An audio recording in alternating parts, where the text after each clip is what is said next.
Cinématique du point. Donc un point M est caractérisé par son vecteur position OM, X, Y dans le repère R. Et dans un repère en coordonnées polaires, ça serait R0, donc avec le vecteur R, UR ici, et le vecteur Uθ qui lui serait perpendiculaire. Donc ça serait dans un vecteur, dans un repère en coordonnées polaires, OM serait simplement égal à RUR. Alors DOM est égal à DRUR plus R dθ Uθ. On dérive, parce que oui, ce point M qui est passé là a simplement eu son rayon qui augmente d'une grandeur dr et s'est déplacé selon dθ, selon cette direction perpendiculaire à UR, d'une distance qui est égale à R dθ. Ce qui fait que la variation de OM par rapport au temps, eh bien c'est dr sur dt, c'est-à-dire rθ, fois R dθ sur dt, c'est-à-dire rθ point Uθ. Or, la dérivée de OM par rapport à t, c'est par définition dr par rapport à t UR plus R DUR par rapport à dt. Puisque DOM sur dt, on a repris ça, là en fait on dérive cette expression, et donc c'est la dérivée de ça fois ça, plus ça fois la dérivée de ça. Voilà, donc par identification, on peut dire que la dérivée du vecteur UR par rapport au temps, eh bien c'est Rθ point Uθ. Ce qui se conçoit bien parce que en fait, si le vecteur UR est comme ça, sa dérivée par rapport au temps, eh bien c'est simplement lié à la vitesse angulaire, c'est-à-dire au Rθ point. L'accélération, quant à elle, est la dérivée de la vitesse, donc la dérivée de l'expression qu'on a ici, et quand on dérive tout ça, on obtient R point point moins R point au carré, moins R θ point carré, selon UR, et 2R point θ point plus R θ point point selon Uθ. Si on récapitule tout ça en rajoutant la troisième direction selon Z, on rajoute simplement un UZ verticalement, et bien le vecteur OM c'est R0Z, le vecteur DOM c'est DR R dθ dz, le vecteur V c'est R point Rθ point Z point, le vecteur accélération ça serait R point point moins R point θ point carré, et 2R point θ point plus R point point carré, R point point, et Z point point. On peut définir un vecteur rotation qui serait tout simplement ici la rotation portée par UZ qui définirait la vitesse angulaire en fonction de la variable θ, et ça serait donc simplement θ point. On verra tout à l'heure qu'il peut servir à retrouver toutes ces formules. Les coordonnées sphériques maintenant, si on a un XY, enfin on a un repère cartésien et on va essayer de repérer la position d'un point M avec un premier angle, donc tout d'abord avec le rayon, avec un premier angle θ qu'on appelle la colatitude, comme sur le globe terrestre, et puis le phi qui serait la longitude. DOM, ça sera tout simplement dr sur R, ça sera R dθ sur Uθ, alors Uθ qui n'apparaît pas ici, mais Uθ qui serait par là, hein. Donc ça serait simplement R dθ, et selon phi, donc selon un vecteur qui serait ici dans cette position-là, eh bien on est ici, et ça serait R d phi sinus θ, on le voit mieux ici. Si on a un rayon R qui a été balayé par un petit angle dφ, eh bien on a ici R dφ. Simplement, si on en prend la projection avec un sinus θ, on va retrouver cette longueur-là projetée avec le sinus θ, c'est-à-dire R dφ sinus θ. L'accélération sera donc égale à R point point moins phi point carré sinus carré θ moins R θ point carré. Ça selon selon UR. Selon Uθ, ça sera R θ point point plus 2 R point θ point moins R phi point carré sinus θ cos θ. Et selon u phi, ça sera r sinus θ phi point point plus 2 r θ point phi point cos θ plus 2 r point phi point sinus θ. Alors ces formules peuvent être efficacement retrouvées si on se sert du vecteur rotation qu'on a défini tout à l'heure, ici 0, 0, θ point. Alors on revient en coordonnées polaires. On a ici un vecteur qui serait défini par R0Z. Et bien, si on veut dériver ça par rapport au temps, il faut utiliser la formule de la dérivée vectorielle qui dit que la dérivée d'un vecteur A par rapport au temps dans un repère, c'est la dérivée de A par rapport au temps dans un autre repère, plus le produit vectoriel du vecteur rotation de ce repère, de ce deuxième repère par rapport au premier, donc produit vectoriel par le vecteur A. Alors si on applique cette méthode ici, eh bien V c'est tout simplement la dérivée par rapport au temps de R, O, Z, mais ceci dans en coordonnées cartésiennes, plus le vecteur rotation multiplié par ce vecteur coordonné, et en fait on voit qu'on va retrouver la R point Z point, et puis ici on va retrouver tout simplement, en faisant le produit scalaire juste pour la troisième composante, le R θ point. Ça devient plus intéressant pour le calcul de l'accélération parce que quand on applique la même formule à notre résultat ici, r point, rθ point, z point, et puis qu'on fait à nouveau le produit vectoriel avec le vecteur rotation, et bien on retrouve cette formule-là qui est un petit peu plus compliquée à déterminer, un peu plus rapide à obtenir comme ceci. On peut bien sûr retrouver exactement toute cette formule pour les coordonnées sphériques à condition d'utiliser le vecteur rotation suivant. Donc le vecteur rotation, ça serait selon Z, eh bien, ça serait en fait ça serait la projection, donc ça ferait phi point qui serait projeté donc ce phi point, il va être projeté en cos θ et en sinus θ pour la deuxième coordonnée, et ça serait enfin θ point pour le troisième axe.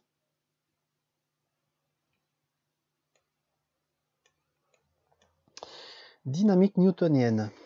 Alors, première loi de Newton. Il existe une classe de référentiels privilégiés appelés référentiels galiléens, dans lesquels tout point matériel isolé est animé d'un mouvement rectiligne uniforme.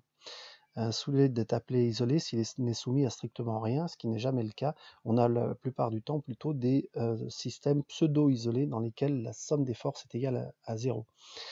Un référentiel est considéré, on peut prendre le référentiel terrestre comme référentiel galiléen si on peut négliger la rotation de la Terre sur elle-même. On prendra le référentiel géocentrique si on ne peut plus négliger la rotation de la Terre sur elle-même, mais par contre qu'on peut négliger la rotation annuelle de la Terre autour du Soleil. Et ça sera adapté pour l'étude des mouvements des satellites. Et le référentiel héliocentrique, à condition de pouvoir négliger la rotation du Soleil par rapport à la galaxie, pour étudier les mouvements des planètes autour du Soleil. La deuxième loi de Newton dit que dans un référentiel galiléen, la somme des forces est égale à la dérivée de la quantité de mouvement par rapport au temps. Donc la force, c'est une grandeur vectorielle qui décrit l'interaction capable de modifier ou produire un mouvement ou une déformation. Et la troisième loi de Newton nous dit que si le milieu extérieur exerce une force sur A, alors A exerce sur le milieu extérieur une force F de A par rapport à l'extérieur qui est égale à moins la force que l'extérieur exerce sur A. Les limites de tout ça, c'est tant que ça marche. En fait, les hypothèses sont un temps universel, un espace euclidien, le déterminisme, le temps et l'espace continu, autant d'hypothèses qu'on sait aujourd'hui ne plus être valables dans certains cas. On retrouve des résultats très corrects avec ces lois de Newton tant qu'on ne va pas trop vite, donc la vitesse est petite par rapport à la vitesse de la lumière, tant qu'on n'est pas trop près d'une masse, qu'on peut donc négliger la relativité générale, c'est-à-dire que la distance, c'est qu'on est très loin du rayon de Schwarzschild pour la relativité générale, et que le problème ne met pas en jeu des trop petites tailles, c'est-à-dire que la distance typique du problème doit être très supérieure à la longueur d'onde définie par h sur p, d'après la loi de De Broglie. Il y a 4 forces en jeu, ce qu'on appelle la force forte, qui lie les quarks, dont l'ordre de grandeur de portée est de 10-15 mètres, c'est-à-dire la taille d'un noyau, et la force faible qui agit encore à plus petite distance à l'intérieur des noyaux. Sa portée est de l'ordre de 10-18 mètres et elle rentre en jeu dans l'étude de la radioactivité bêta. Les forces électromagnétiques et les forces gravitationnelles sont des forces plus classiques qu'on va détailler maintenant. Donc, force électromagnétique ou force déjà, comment force d'attraction électrostatique. On a deux charges Q, une charge Q est attirée par ou repoussée par une charge QP, enfin du moins la force exercée par P sur le point M, sur la charge qui est située ici au point M, est égale à QQP sur 4pi epsilon 0 R2 UPM. Alors, epsilon 0, c'est 8,85 10-12 farad par mètre, et 4pi epsilon 0, c'est 1,1 10-10 farad par mètre. L'interaction gravitationnelle, c'est moins Gm grand M petit m sur R2 UPM. Alors ici, le signe moins signifie que cette force est uniquement attractive. Au-dessus, on a une force attractive, donc un signe négatif ici si jamais ils sont de signes différents, et on a une force répulsive s'ils sont de même signe. On va rencontrer des forces de frottement qui sont opposées au vecteur vitesse et proportionnelles à cette vitesse. Donc pour un liquide, on fera l'hypothèse que cette force de frottement est proportionnelle à la vitesse, enfin du moins au module de la vitesse. Exemple en chute libre, quand on veut écrire le principe fondamental de la dynamique, on obtient une équation différentielle qu'on simplifiera beaucoup si on met en évidence la vitesse limite, qui est la solution la plus simple de l'équation, la solution particulière de l'équation différentielle, et on va avoir une vitesse adimensionnée qui va être la vitesse divisée par la vitesse limite.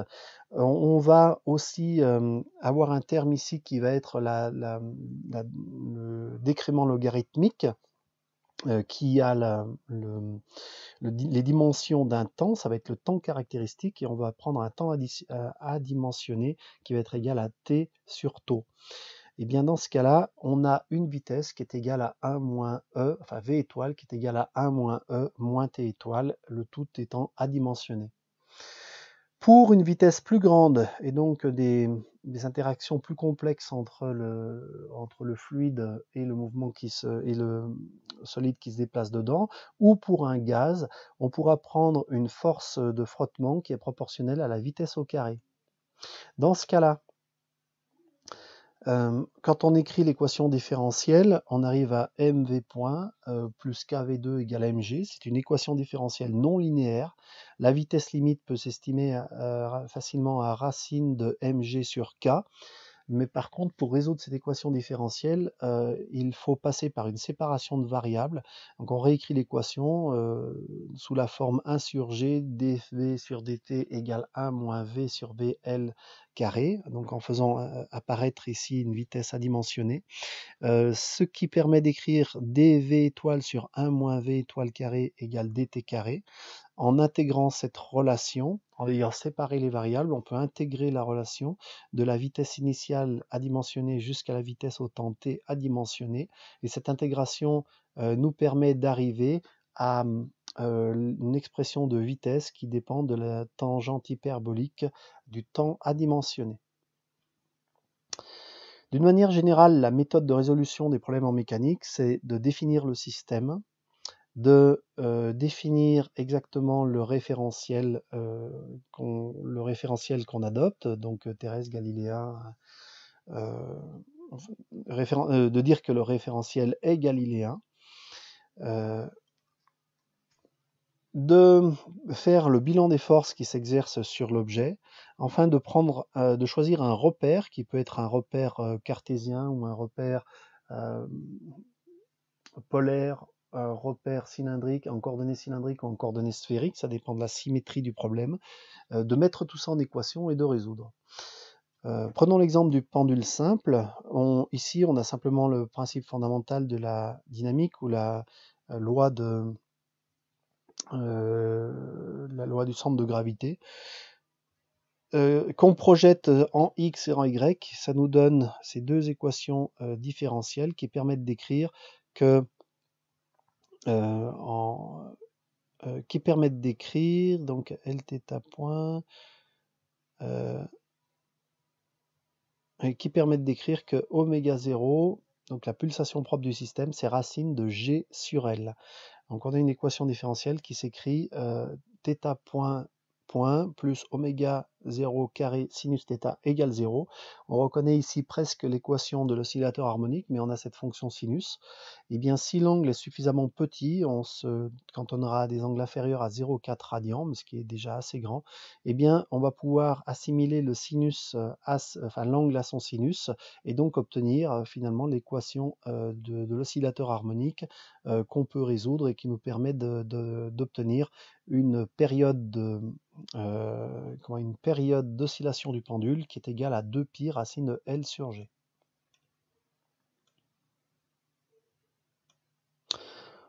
On peut avoir une approche énergétique de la résolution des problèmes. Ça sera plus efficace dans certains cas. La puissance d'une force, c'est la force scalaire la vitesse. Cette puissance dépend du référentiel, puisque la vitesse dépend du référentiel. Le travail élémentaire avec un delta, c'est cette puissance que multiplie le temps pendant lequel cette puissance s'exerce. Et quand on développe, ça revient au même que la force que multiplie le déplacement élémentaire. Alors note ici delta et non pas d, parce que ce n'est pas une différentielle. La différentielle du travail, ça serait égal à F fois OM de T plus dt moins OM de T, ce qui nous donnerait une valeur de travail au temps T plus dt moins une valeur de travail au temps T, mais ça n'est pas défini. Le travail, c'est un échange, et c'est un échange entre deux états, et ça n'est pas la différence d'une fonction d'état. Le travail exercé par une force le long d'un déplacement AB est donc l'intégrale de la force multipliée par le déplacement élémentaire, donc l'intégrale sur le déplacement, ou l'intégrale par rapport au temps de la puissance au temps t. Le théorème de l'énergie cinétique nous dit que la variation d'énergie cinétique est égale au travail des forces extérieures sur le déplacement AB. Ce théorème provient de la projection en 1D du principe fondamental de la dynamique, et il est donc particulièrement bien adapté aux problèmes pour lesquels on a une seule inconnue. La variation d'énergie cinétique est égale au travail des forces extérieures s'exerçant sur ce point. La démonstration part du principe fondamental de la dynamique. Donc on a une force est égale à une masse fois V point. On multiplie de part et d'autre par V pour faire apparaître ici la variation d'énergie cinétique. Et on a donc la variation d'énergie cinétique qui est égale au travail de la force qu'on a définie au-dessus. On appelle théorème de la puissance cinétique le théorème qui dit que la dérivée par rapport au temps de l'énergie cinétique est égale à la puissance de la force, ce qu'on a vu apparaître ici. Donc la dérivée de l'énergie cinétique est égale à cette expression qui est la puissance de la force. Si les forces sont conservatives, ça veut dire que la force dérive d'un potentiel et que du coup, le travail de la force ne dépendra que de la position d'arrivée et de départ et non pas du chemin suivi. Dans ce cas, delta oméga devient une différentielle et F dOm va être défini comme étant l'inverse de la différentielle de l'énergie potentielle. Alors on a différentes expressions pour l'énergie potentielle. L'énergie potentielle de pesanteur est égale à mgz. L'énergie potentielle de gravité est égale à moins gmm sur r. Donc quand on dérive cette énergie potentielle, on retombe sur la formule G. Alors quand on dérive ça, alors il y a ce moins-là et le moins qui apparaît quand on dérive ça, qui font en tout un signe moins et qui fait qu'on retrouve la force qui est égale à moins m sur r carré qu'on avait tout à l'heure. L'énergie potentielle électrique pour des charges électriques qui seraient mises à proximité, c'est Q sur 4pi epsilon 0 R. On n'a pas le moins ici parce qu'on n'a pas le moins dans l'expression de la force, puisque le moins dépend des Q et des Q'. Et pour un champ électrique, on pourrait dire que l'énergie potentielle électrique, c'est moins QE plus constante. Le théorème de l'énergie mécanique nous dit que la variation d'énergie mécanique, qui est la variation de la somme de l'énergie cinétique et de l'énergie potentielle, est égale à 0. L'énergie mécanique d'un système soumis à des forces conservatives ou qui ne travaille pas est une constante du mouvement. Ça se démontre tout simplement parce que la variation d'énergie cinétique est égale au travail des forces extérieures, et on vient de dire que le travail des forces extérieures, eh bien, c'était l'opposé de la variation de l'énergie potentielle. Donc énergie potentielle plus énergie cinétique égale énergie mécanique égale constante. Un puits de potentiel est une zone qui entoure un équilibre stable.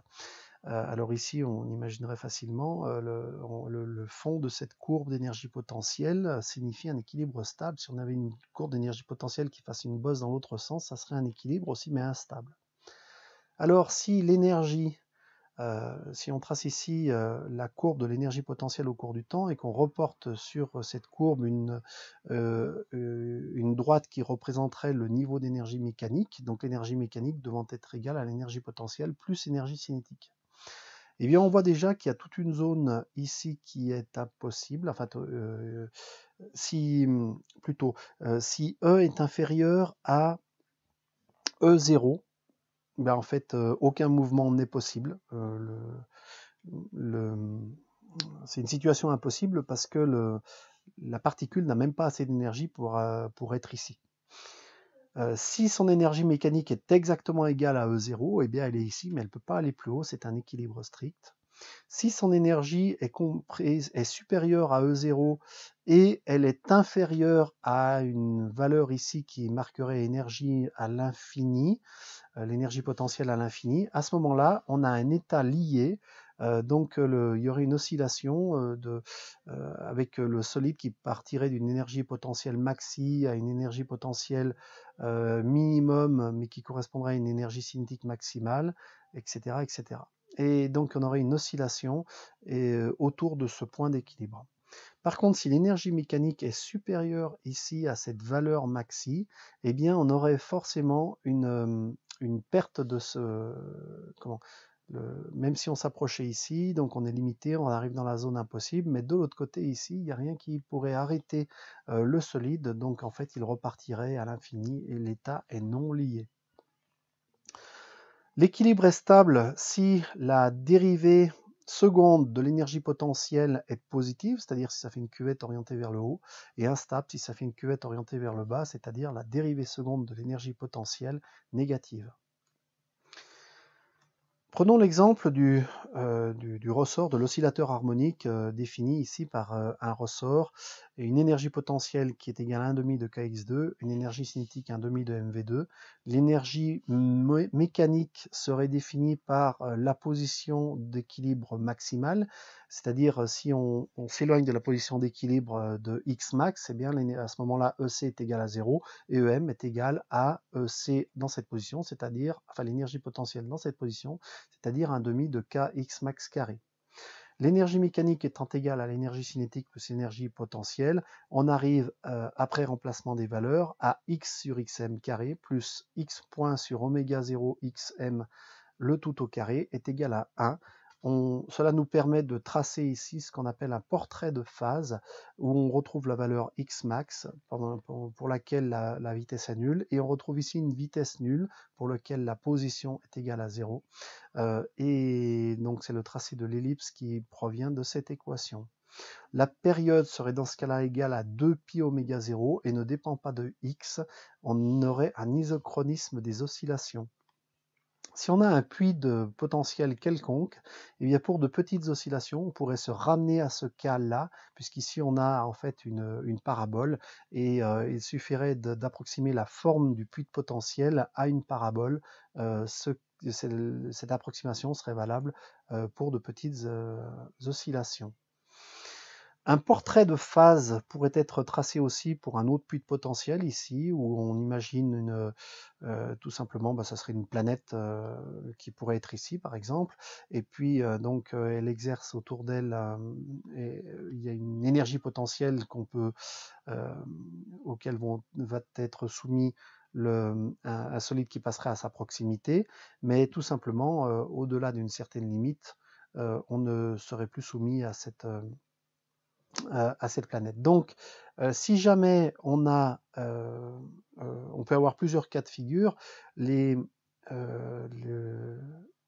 Si on a un niveau d'énergie qui est, comme tout à l'heure, un état lié, c'est-à-dire supérieur à l'énergie minimale requise, mais inférieur à l'énergie de libération, à ce moment-là, on aura un portrait de phase qui va nous donner une ellipse, comme tout à l'heure. Si jamais on était ici dans une situation où l'énergie mécanique est très supérieure à l'énergie maximale du puits de potentiel, eh bien en fait on aurait tout simplement quelque chose qui a une certaine vitesse, qui se rapproche. Quand il se rapproche, sa vitesse pourrait accélérer puis ralentir, reprendre sa vitesse, mais il y aurait un état non lié.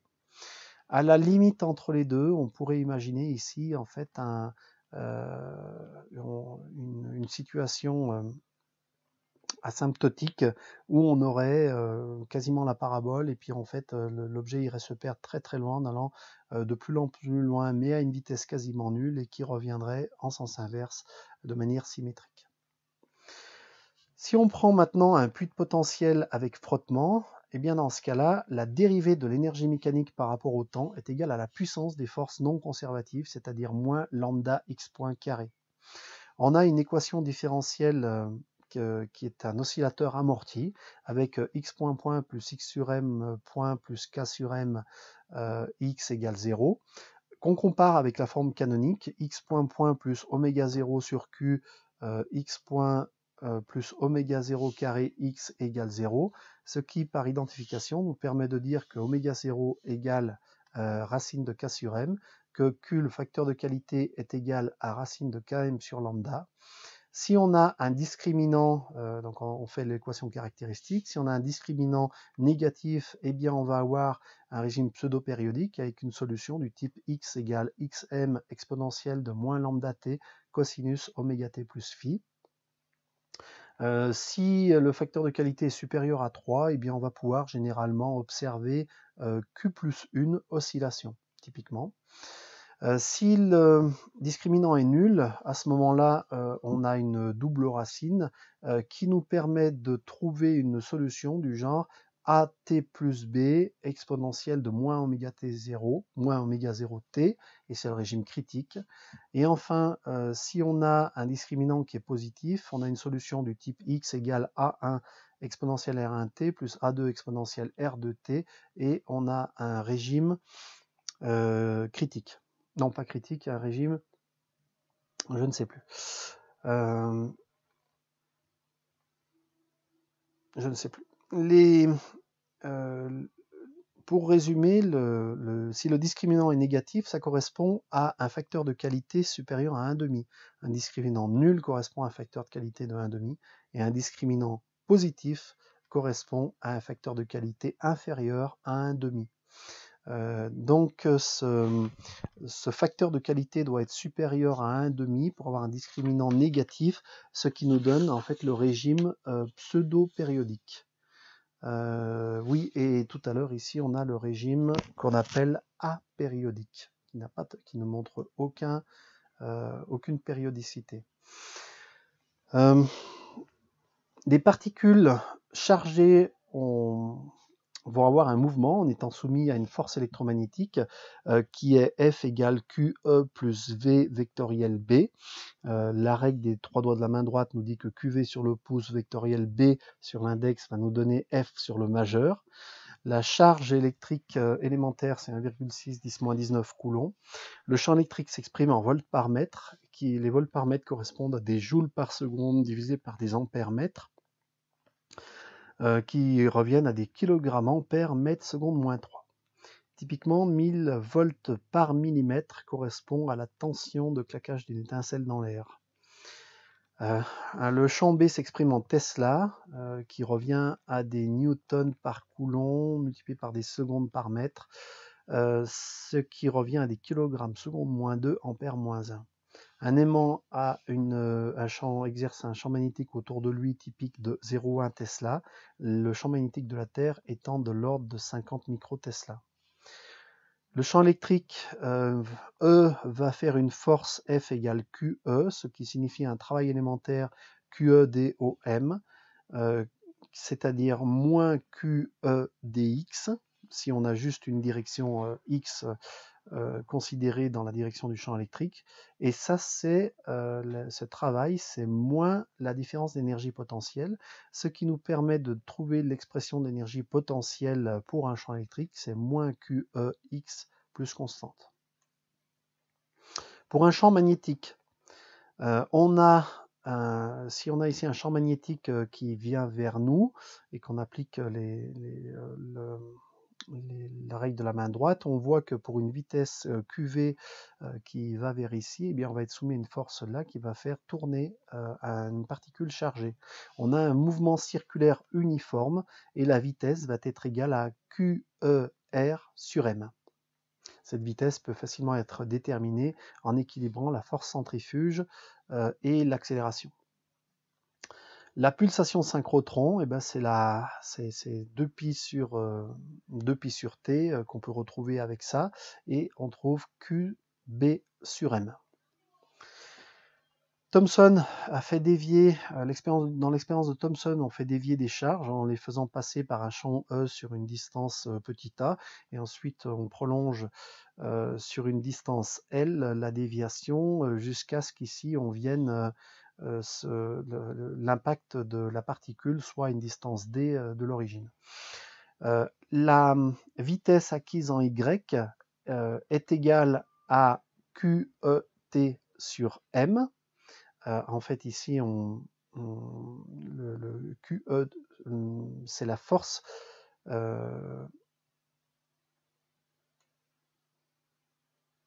QET sur M. Oui, ça vient de la force QE qui est égale à MV point. Donc, on intègre cette expression par rapport au temps et on retrouve ceci. Donc la distance D sur L ici, ça va être égal à la tangente de l'angle alpha, la tangente de la déviation, et cette déviation, ça va être le rapport de la vitesse acquise verticalement à la vitesse horizontale conservée. Cette vitesse verticale acquise, c'est moins EE. Alors on reprend cette expression. Cette vitesse, en prenant cette expression, c'est QE A0 sur V0 sur ME. Pourquoi R? Ah oui, non, c'est moins E, c'est la charge ici, moins E multiplié par E multiplié par le temps, et le temps c'est la distance divisée par la vitesse, puisqu'on néglige la déviation, qui est petite, divisée par m de l'électron, qu'on divise par la vitesse initiale de l'électron, et on arrive à une distance de déviation qui s'exprime en fonction de E, charge de l'électron, multiplié par E, champ électrique, multiplié par A, longueur d'influence du champ électrique, multiplié par L, distance de l'écran, divisé par M, masse du projectile, divisé par V0 carré, sa vitesse. On peut résoudre le problème de la répulsion coulombienne en considérant l'énergie potentielle auquel serait soumise donc une particule alpha, par exemple de 2QE ici, face à un atome plus gros qui aurait Z protons, Z charge électrique E. L'énergie potentielle serait 2ZE carré sur 4pi epsilon 0 1 sur R, et c'est bien positif parce que ici on a des charges plus et des charges moins qui sont prises en compte. La constante des airs serait C égale R2 θ point. Et cette constante des airs est constante au cours du mouvement. Et ça correspondrait par exemple à R mini ici multiplié par la vitesse au passage au minimum. Alors c'est pas la vitesse mini, ça serait plutôt la vitesse maxi.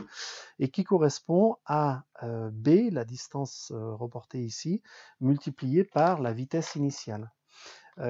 On écrit l'expression d'énergie mécanique qui est un demi de mv carré, donc la vitesse au carré qui s'exprime en fonction en coordonnées polaires, plus l'énergie potentielle qu'on a définie ici, et tout ça serait égal à l'énergie mécanique initiale, qui serait un demi de mv0 carré, puisqu'à l'infini, on considère l'énergie potentielle nulle. On arrive, en manipulant cette expression, à déterminer que le rayon minimum donc la distance minimale à laquelle l'électron passe du noyau, c'est Ze carré sur 2 pi epsilon 0 mv0 carré plus racine de b carré plus Z carré sur 2 pi epsilon 0 mv0 carré, le tout au carré.